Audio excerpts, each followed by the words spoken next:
Hello, my name is Gordon Davis, and I'm a member of the Knights of Columbus Council 10,019 at Holy Family Church in Prince of Peace Parish in Lewiston, Maine. During elementary school and high school, I had the desire to become a priest. When I started college, I stopped going to church and went the ways of the world. At the age of 26, I experienced a religious conversion. 2 years later, I joined the Franciscan order. I spent 7 years in formation as a Franciscan friar. I spent about half of that time studying for the priesthood. Eventually, I discerned that the priesthood wasn't my calling. Consequently, in February of 1988, I left the Franciscan order and moved to Portland, Maine, and employment at Mercy Hospital. Not long after I started to work at Mercy, while praying, I asked God if there was something more that I could do with my life.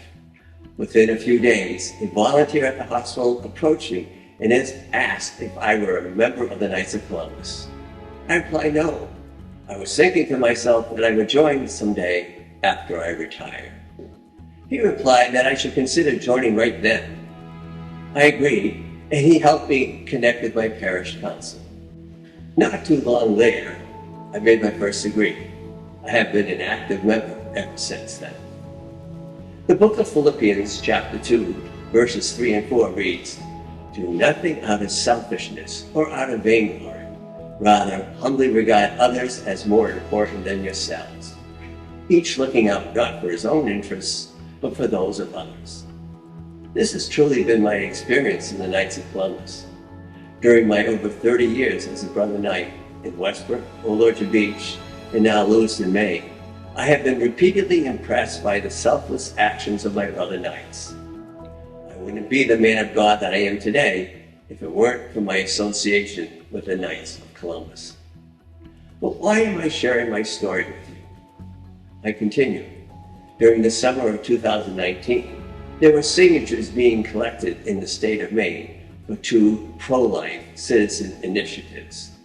The first was an effort to repeal a law that permitted physician-assisted suicide. The second was an effort to overturn taxpayer-funded abortions. The Roman Catholic Diocese of Portland, Maine, the Christian Civic League, and the Knights of Columbus were key players in the collection of signatures.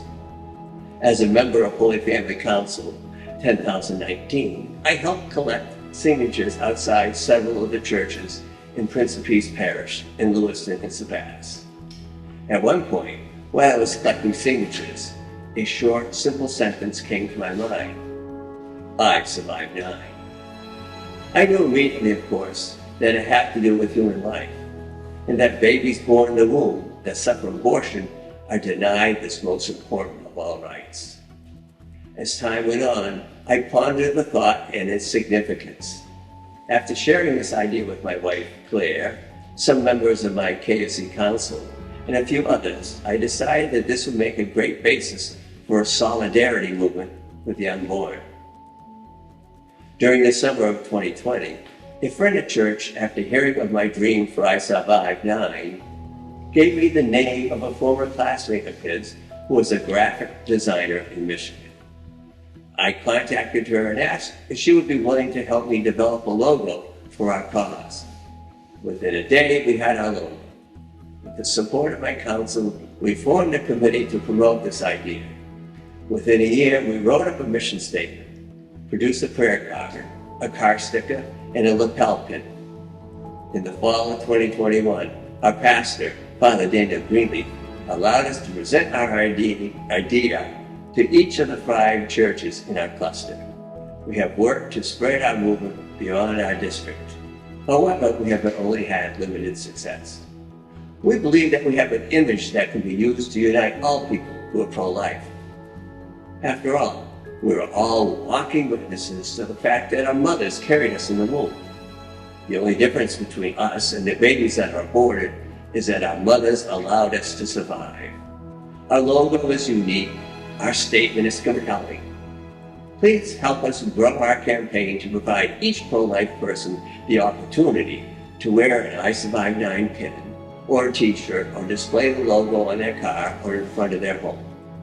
This movement could be self-supporting, but we members of Holy Family Council don't have the resources to foster a global campaign. Right now, I'm working out of the trunk of my car.